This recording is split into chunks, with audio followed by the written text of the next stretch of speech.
Hey, what is up guys? It is your boy Speed here, and today we're going to be going over 10 heroes that you think are trash that are actually very strong. This is the exact opposite of yesterday's video. You guys seem to really enjoy that, so I thought, why not do the exact opposite thing? I think you'll really enjoy this video as I go over why these heroes are actually incredibly, some would say criminally underrated.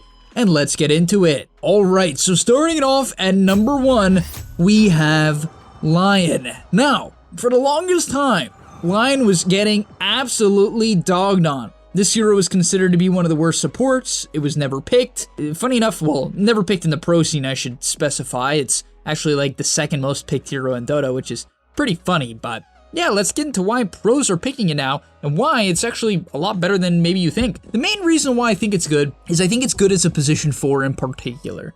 I think Lion is also really good against a very specific hero pool. It tends to be the mobility heroes that often are going mid right now. You know, for instance, you have the Void Spirits, Storm Spirits, Ember Spirits, all the mobile heroes, you know, Pox, Quaps, you know, a lot of those heroes are just in the meta right now. And so he's good against those, but a big thing is honestly his stun I think was just underrated for a while, and a lot of players came to the realization that at level 2, Lion has 4 seconds of disable, and so if you pair that with a high DPS hero in the off lane, you're gonna tend to do a lot of damage. Even in safe lane, it's pretty legit, it is, but what people do wrong on Lion is that they don't cast their stun enough. They trade without their stun up. The problem with Lion is if you trade without the stun, the hero has like 2 armor. But yeah, I don't know, just go pick it with Alch and it's pretty good. I think its ultimate still should be buffed a little bit. I don't know, that spell just feels kind of miserable, but other than that, Mana Drain also is slow and it kills illusions, which is good too. Like, I'll be honest, the fact that Mana Drain kills illusions is actually more useful in more scenarios than you would think. You know, it's good against heroes like Naga, TB. It's actually a hard counter to these heroes.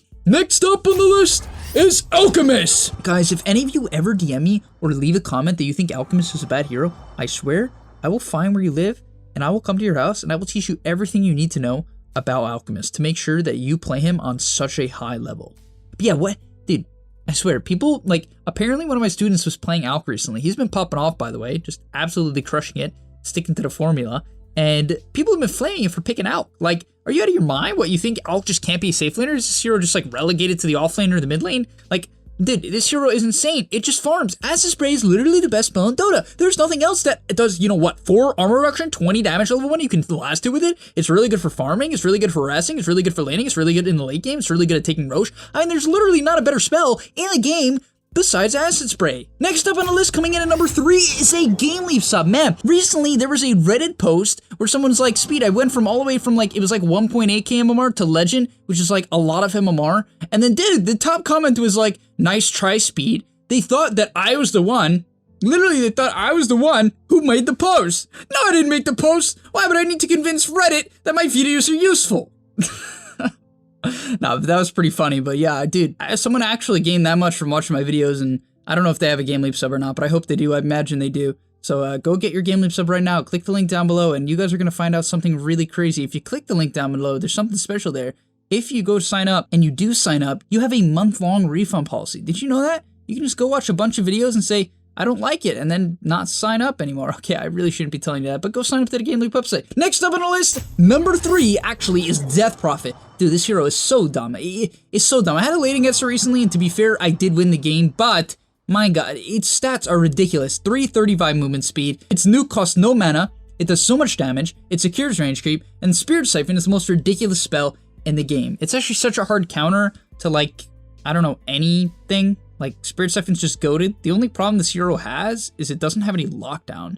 So I recommend in lane you pick it with heroes that have lockdown if you want to maximize the damage, or not, you can play defensive with it. But, you know, make sure off laner, position 4, mid laner, you know, you have some sort of stuns, some sort of slows to enable the Death Prophet. Even some heals can be good as well. But yeah, I don't know, the numbers on this hero are just insane. I really do believe Death Prophet's underrated, but people are just really bad at the hero because, once again, they don't farm, they don't know how to push in lanes, and so they really fall behind on this hero, and people kind of panic a lot. I see this a lot in games where people panic, and so they're not really good at pressing Yules, which is like a really important item to time well on this hero. In general, what you guys find, like, really pay attention to this in the future. Pay attention to how pros use Euls. It'll be much later than you would originally think. And it's funny, I think even in the 3 to 4K and 4 to 5K Smurf series, I've been flamed for using Euls too late, but it's like not too late. But I don't know how to explain it right now, but go check that out. Next up on the list, and number 4 is Razor. Razor specifically as an offlaner. I like him as a counter to heroes like Monkey King. I think he's pretty good against Ursa. He's fine against Slark. You know, any of these heroes, you know, PA, whatever. He's pretty good in lane against them. The hero does quite well. You know, I generally recommend you max out your W if you think you can crush your lane. If the lane's evenish, you can max out your Q to farm, shove in the lane type of thing, you know. And I don't know, it's just really tanky. It provides this nice tempo hero. It's one of the tankiest heroes in the game. I think you can buy Hood, you know, wand, raindrops, pick up a bunch of stats, and then just go pushing deep waves, take some risks, tank some ganks, and very often your team will be able to turn the fight because you're gonna slow them. Your ulti does damage even if you're stunned. Your Link, you know, saps damage even if you're stunned. So you're really good as a frontline hero. Next up, we have Enchantress. So this hero is one of the lowest win rate supports in Dota, and I would say for good reason. You know, the hero, where does it thrive?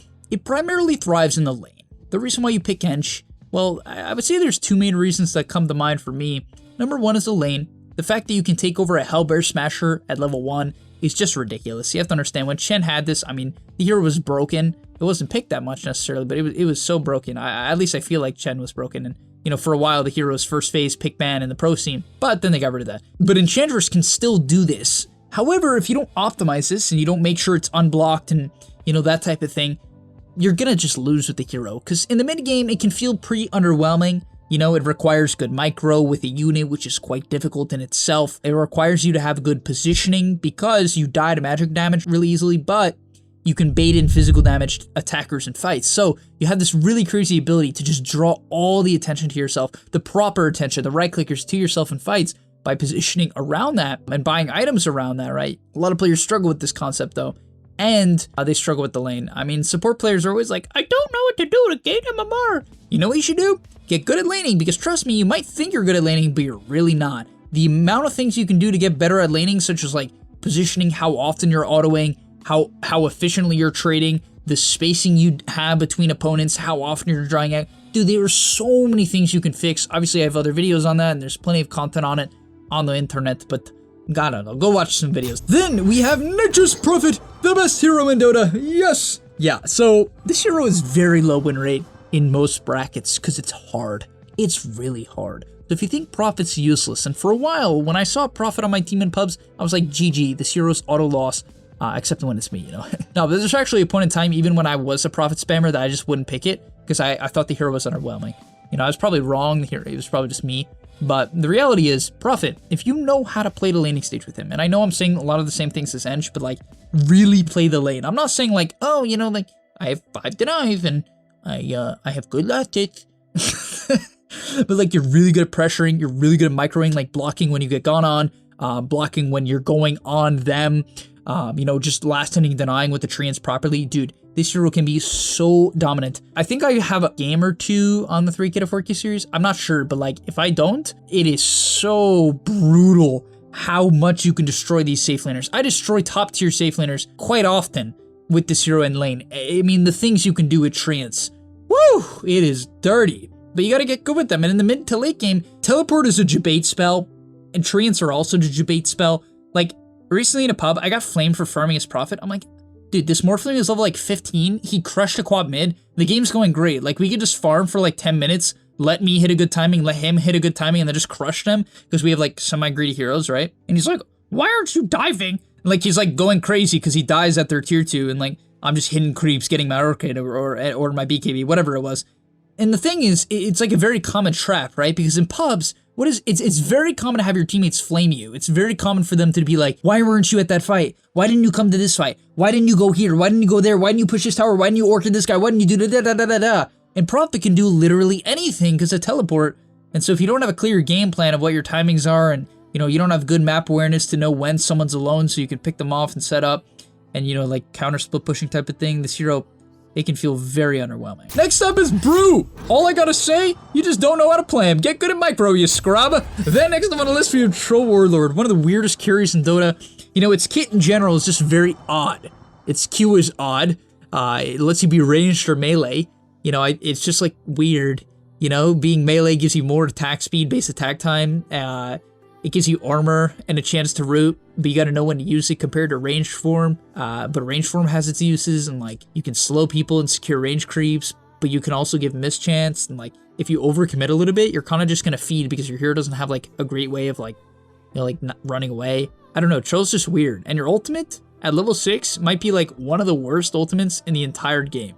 There's like very little scenarios where Troll pressed ulti at level 6 against heroes and it works out. I no joke when I play Troll nowadays, like I actually just ulti to farm because it heals me. I kind of need the healing if I don't get like the broken mask thing, the neutral item. You guys know what I'm talking about. You know, you get what I'm talking about. There's that, and then yeah, so kind of people just get it wrong, and then they ulti when they have a BKB without BKBing, and then they get kited, and then they get like sprouted, or like Winter's Curse, or like stunned, and yeah, the hero's just a debate. It really is. Knowing when to ulti on Troll is incredibly hard because in order to ulti properly on this hero, it requires you to know approximately how many stuns and how much damage the enemy team has.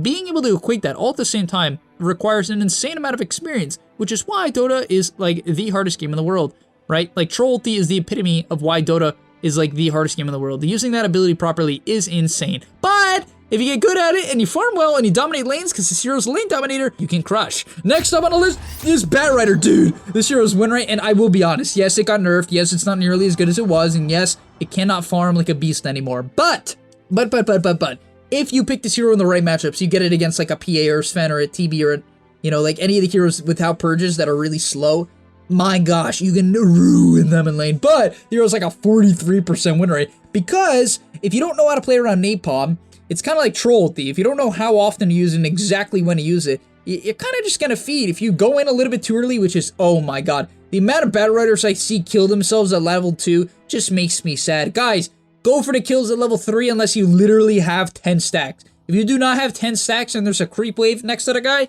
do not go on them. Just chill. Just chill. You're going to feed. It's not going to work. You're probably going to feed. But yeah, another thing is like the hero's kit in general is very weird. You're a ranged hero that has to get melee. Your W is like a skill shot that can push people back, so you gotta read their movement. It's very hard to use. And then Lasso is like theoretically one of the best spells in the game, but it's like weird to use. Just kind of is. Like you gotta pull people back in your team, but you have to be melee once again. Like Bat, as you can see, it's just kind of a weird hero. And the biggest reason why people struggle is it doesn't necessarily scale that well. It has like a very hard timing in the mid game. Sure, late game it's fine because of Lasso for repositioning, but I think most people just don't like understand the importance of like vision and jumps and like when to lasso people. It's much harder than people think to do it properly. You kind of got to see when people are out of position and then jump the right target and, you know, make sure your team's ready to follow up, which is a whole debacle in solo queue. And last, but certainly not least, we have LESHRAC. And he's like the DPS version of well, I guess BATRIDER does a lot of damage, but like LESHRAC is also like weird like BATRIDER because all your spells require you to be essentially melee range, but you're a squishy ranged hero. So you can see why that would cause this hero to be one of the lowest win rate heroes in Dota. It makes sense. Conceptually, it's difficult. So LESHRAC is kind of like, you know, let's say they rework Sniper, and they made Shrapnel do double damage, they made Headshot do double damage, but they also removed Take Aim, and Assassinate is a stun. However, it only has 100 range. That's like LESHRAC, right? You do some ridiculous amount of damage, but you have to be right next to them. And so this is like a big problem, and it's something I've been coaching some of my students on recently. And what's funny is it's really hard for people to have the confidence to go to the enemy side of the map. However, when you buy wards and you put, you know, vision on a hill and you camp it, especially with LESHRAC, you just shred people. The amount of people I've solo killed multiple cores. It's actually quite often as LESHRAC because I put down a ward on a hill, I hid behind a tree, and then I turned on Edict to my ulti, and they couldn't do anything about it. Like, most heroes can't man up to Lesh if you close the gap. However, the problem is you have to learn how to close the gap. And that's one of the hardest things in Dota. Why? Because what I talked about this yesterday. What do most people do when they're fighting? They just walk up to a tower, and they're like, la, la, la, la, la, la, I'm gonna kill you. And then they take like 3 tower shots, and the enemy team casts 8 spells on them because they're in vision, and it doesn't work. But if you smoke gank, get to a hill, you shred people as LESHRAC. You also have to know how to split push as his hero because he is a split pushing fiend. He's fast, he clears waves, clears camps. and has a lot of mana problems. So that is all for today's video. I hope you guys enjoyed. If you agree or disagree or want to add any heroes to the list, I'd be happy to read what you have to say in the comment section down below, and I'll see you in the next one. Peace. And that's all, but remember, before you leave, come on, before you tune out, subscribe to the GameLeap website, where we are going to help you get to the next rank. If you're stuck, click the link down below, and I'm out. Peace.